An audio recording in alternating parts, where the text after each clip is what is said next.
Alright mga idol, mga Panole friends, magandang araw sa lahat ng ating mga ka-tricycle, mga katuda, mga kapasada. At ito yung ating Honda CB 125 model 2015.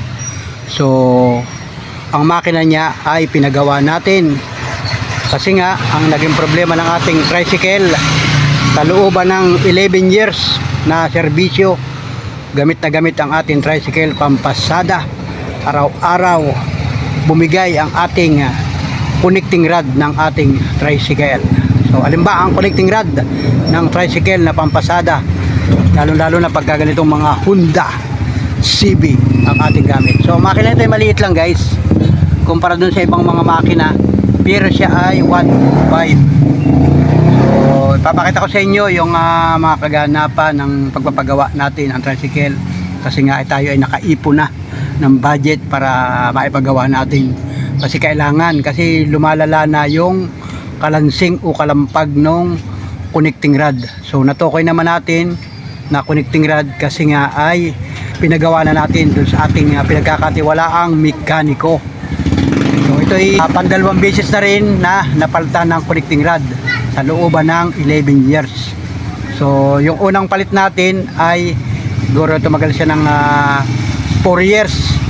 Medyo matagal na rin, kaya hindi ko na masyadong maklaro, pero napalitan na ito ng connecting rod. At ngayon nga bumigay na naman yung ating connecting rod ng ating tricycle na pampasada.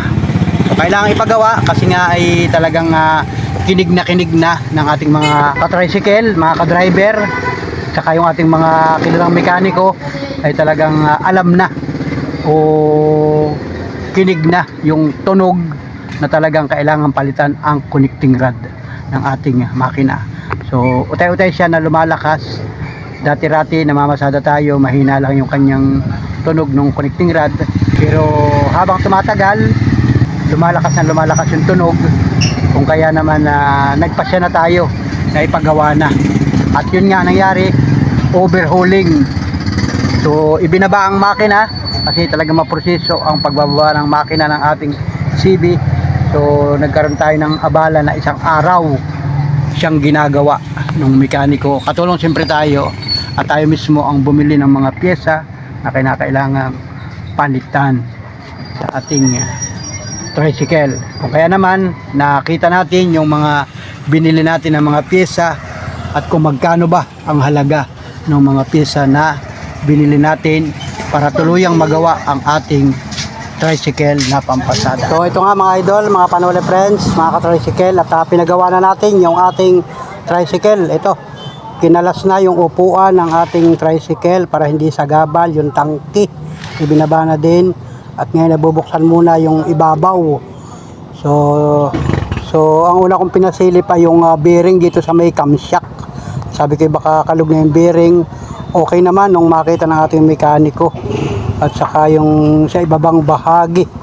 So nung mabuksan namin, hinugot na rin ang block, at ito nakita natin, naobserbahan natin yung connecting rod talaga ang may problema. So kumakalog na talaga siya guys. Yan, dapat ay sigo ang connecting rod. So ito lang yung connecting rod na yon, at kalog na nga siya. Kung kaya naman tuluyan na itong ibababa ang makina. At ito lang nga, kinalas na yung ibabaw. Ayan, at yun namang ilalim na makina ang aming kinalas para tuluyan ng bibiyakin ito guys ng ating pinagkakatiwalaang mekaniko. So ayan na, at para makita natin o makuha yung connecting rod, kasi yung connecting rod ay meron pa yung dalawang bearing na malaki, para makita natin kung kinakailangan bang palitan pati bearing sa sigunyal.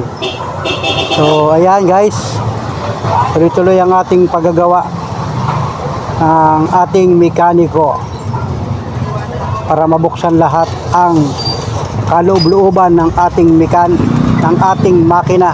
At ito nga, palibas at may tagas na yung ating makina at madumi na, kailangan linisan. Alright, so ito na yung itsura ng ating tricycle. Kinalas mismo yung buong makina at ibinaba dito sa kanyang gawaan, kasi nga para hindi sagabal ang paggagawa. Kasi ang Honda CB, pagka overhauling o baba ang makina ay talagang kinakailangan na hugutin sa mismong tricycle. So ito na at utay-utay ng biyakin ito kasi para makuha yung connecting rod at makabili tayo ng bagong connecting rod. So ang kagalingan ay may nabibili naman na mga pyesa dito sa aming lugar. Marami na rito mga tindahan ng mga spare part ng mga uri ng mga tricycle, pampasada o kahit anong klaseng motor. So mamaya wala pa rin akong idea kung magkano ang presyo ng mga pyesa nitong ating pampasada na tricycle. So sa ngayon, bubuksan pa siya, bibiyakin pa siya at lilinisan habang tayo maya maya ay bibili ng pyesa ng ating tricycle. So let's go guys, at ganyan talaga ang isang tricycle pagka nagka-problema. Para hindi masyadong lumala ay kailangang ipagawa kung kinakailangan, kasi may mga nabibili naman ng mga pyesa at pwede pang ayusin o gawain ng ating mga mekaniko. So dito sa aming lugar ay napakarami na ring mekaniko ng mga motorcycle, tricycle, kahit anong uri ng mga tricycle ay ginagawa nila. So yan, at ito nga, utay-utay siyang bibiyakin kasi kailangang matandaan yung mga pyesa na kinakalas para pagbabalik mamaya ay maisauli ng maayos. So ayan, at kita naman natin na eksperto itong ating mekaniko. At ito nga guys, yan, para mabuka at makuha ng tuluyan yung connecting rod. So medyo madumi na yung ating makina kasi nga ay doon sa parting ilalim ay may tagas. Kaya naman ang mga makina ng tricycle pagka ganitong edad ay talaga namang madumi na. Ayan. Alright guys, salamat sa mga nakasubaybay ng mga ka-tricycle natin para makakuha kayo ng idea kung halimbawa ang tricycle yung pampasada ay ganito din ang problema. Alright, so shout out mga ka-driver ng tricycle sa buong Pilipinas, hindi lang pampasada, kahit yan ay pan-service. Pansinin ninyo yung mga ginagamit na sasakyan kung may kakaibang tumutunog ba sa makina na kinakailangang ipaayos sa mga mekaniko. Yun nga lang, kailangan talaga ay mayroong budget pang bili ng pyesa at siyempre pang labor. So maya maya i-update ko kayo kung magkano ang ating mga nabiling pyesa at bibilihin pa sa mga oras na ito. So pati yung upa o bayad sa labor ng ating mekaniko ay mamaya ko na rin babanggitin sa hulihan ng ating vlog. Alright, habang tayo naman ay nandito lamang at nag-aantay, nanonood at pwede namang panoodin habang ginagawa ng ating mekaniko. Alright, so let's go guys mga ka-tricycle. Ito yung naging problema ng ating pampasadang tricycle Honda CB 125 model 2015. Alright, let's go. Ayan na. Ayan na. Nabuksan na. Ayun. Nakita na guys ang bearing o yung connecting rod. So maya maya lang ay bubunutin na yan para makita natin kung alin yung ating bibilihing pyesa. Alright. Let's go guys. So ito mga idol, at tuloy nang nabuksan yung connecting rod. So talagang malakas na ang kalog nitong connecting rod na hawak ko. Talagang may salyada na siya guys. O yan, kitang kita naman ninyo, talagang kumakalog na ramdam natin. At sabi nga ng mekaniko ay talagang kailangan palitan ng connecting rod.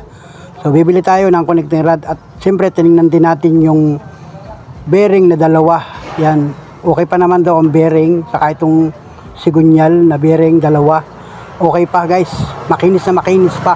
Pag inikot mo siya, kahit kalug-kalugin mo siya, wala pa siyang salyada at napakaganda pa ng ikot niya, maganda ang hagod. So ayan, at pupunta tayo sa tindahan at bumili nga tayo ng connecting rod. So ang halaga ng connecting rod na ito ay 850. So So yan, may price tag pa guys. Medyo mura lang din at quality naman daw. Pwede naman yan na talagang pang Honda CB 125. Yan ang available nila. So ito yung kaganapan guys. Yan o. Yan yung connecting rod na ipapalit natin. So ito nga mga Panola friends, at para maikabit yung bagong connecting rod dun sa lumang connecting rod, kailangan nating ipapress. Ito iuupa natin. So mabuti na lamang at dito sa lugar namin ay meron nang nagpe-press ng pagkakalas ng bearing at pagkakabit ng bearing connecting rod. So dito na sa aming lugar. Alright mga idol, at naipalit na yung bagong connecting rod dito sa Sigunyal bearing. So yung dalawang bearing ay hindi na natin pinapalitan, at kita naman nung nag-press na pwede pa raw yung bearing. So walang problema. Kaya naman yun lang ang connecting rod ang pinalitan. So ito nga mga idol, at ang bayad natin sa pa-press ay 450 ang hiningi sa atin labor ng pa-press, pagpapalit ng connecting rod. Alright, let's go. So okay na mga Panola friends, mga ka-tricycle, at tapos nang ikabit yung connecting rod dito sa Sigunyal, at ngayon dadalhin ko na ulit dun sa ating mekaniko para mabuo na o maikabit na ito, kasi ay lilinisin pa yung kabuuhan ng ating makina. So ito yung pinagpalitan guys. Yan, ganyan pa lang ang itsura ng ating connecting rod Honda CB 125. So ayan guys, tara na, dadalhin ko na ito dun sa mekaniko. So salamat sa nakasubaybay sa ating vlog.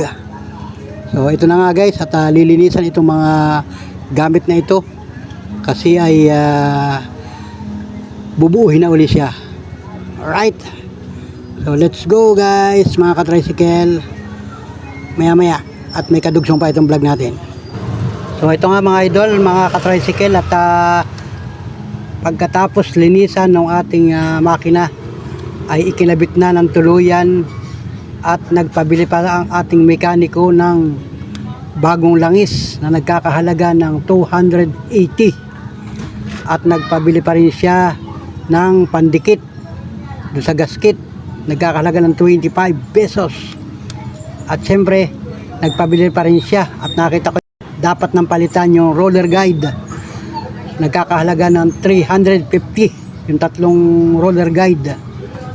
At nagpabili pa rin siya ng overhaul gasket, pangkalahatan na ito guys na gasket na kailangan palitan para walang tagas, nagkakahalaga ng 350. So ayun guys, yun ating mga nabiling pyesa. At ang ating labor, syempre ay sa hulihan natin sasabihin kung magkano ang kabuuhang labor ng ating mekaniko. Alright, natin yung resibo guys, at inilista ko dito. So let's go guys mga ka-tricycle, mga katuda, mga kagulong. At pagkatapos natin bumili ng mga pyesa ay tuluyan nang ibinalik o ikinabit yung ating makina, at para masubukan na natin kung okay ba ang pagkakagawa nito. So let's go mga ka-tricycle, mga katuda, mga kapasada ng tricycle, at okay na ang ating makina, nabuo na o ikinabit na uli. Ayan, at naobserbahan natin, pinaandar, okay na guys, tahimik na ang ating makina at napakaganda ng gamitin. So ang ating labor o bayad sa mekaniko sa kanyang pagbubukas ng ating makina, kasi baba ang tawag sa amin, ni baba, at overhauling, palit ng connecting rod, nagkakahalaga ng 1,200 ang kanyang labor. So ipaplas natin yung ating mga nabiling pyesa, nagkakahalaga lahat-lahat mga idol, nakuntada ko na, nagkakahalaga ng 3,800 ang ating nagastos para bumalik sa magandang kondisyon yung ating pampasadang tricycle. So let's go mga Panola friends, at yan yung ating nagastos sa ating pagpapagawa ng ating tricycle. Bumigay ang connecting rod, baba ang makina. So ulitin natin, may nagastos tayo lahat-lahat 3,800 mga ka-tricycle. Kung kaya naman kailangan talaga na may maintenance ang ating pampasadang tricycle, para kung sakali at magpapagawa din kayo ng kahalintulad ng nangyari sa akin tricycle, mayroon kayong panggastos o pambili. Alright, so let's go. Thank you for watching mga idol, sa lahat ng mga nakatutok at nakasubaybay nakaabot sa dulo ng vlog na ito. CB125 ni Panuli bumigay ang connecting rod. So, salamat po. Thank you for watching. Bye bye. God bless. Let's go mga idol.